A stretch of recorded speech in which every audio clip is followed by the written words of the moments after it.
या वेळेची सर्वात मोठी बातमी आपण पाहणार आहोत ती म्हणजे अपघातग्रस्त विमानामध्ये नागपूरची यशा कामदार आणि यशा कामदारचं लग्न अहमदाबादमधल्या मोढा कुटुंबात झाल्याची माहिती समोर येते। विमानाच्या यादीमध्ये 74 क्रमांकावरती यशा कामदार यांचं नाव त्या ठिकाणी होतं। म्हणजे जरी दुर्घटना ही गुजरातमध्ये घडलेली असली तरी या संदर्भातल्या काही केस स्टडीज आता हळूहळू करत आपल्या सगळ्यांच्या समोर येताना दिसतील। यामध्ये सगळ्यात पहिलं नाव येतं ते म्हणजे अपघातग्रस्त विमानामध्ये नागपूरच्या असलेल्या यशा कामदारही होत्या। यशा कामदारांचं लग्न झालं त्या अहमदाबादमधील मोढा कुटुंबात हे लग्न करून त्या ठिकाणी गेलेले होते। विमानाच्या यादीमध्ये 74 क्रमांकावरती यशा कामदार यांचं देखील नाव येतं। ईशाचे सासरे आजारी असल्यामुळे त्यांना कॅन्सर डिटेक्ट असल्यामुळे ते लंडनवरून ते अहमदाबादला आले आणि तिथे त्यांची ती ट्रीटमेंट सुरू होती।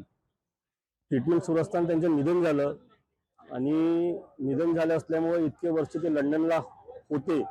पण तिथे लंडनचे ते त्यांचे जे मित्र ज्यांच्याशी त्यांची मैत्री झाली होती त्या लोकांनी एक शोकसभेचे आयोजन तिथे लंडनला केलं होतं।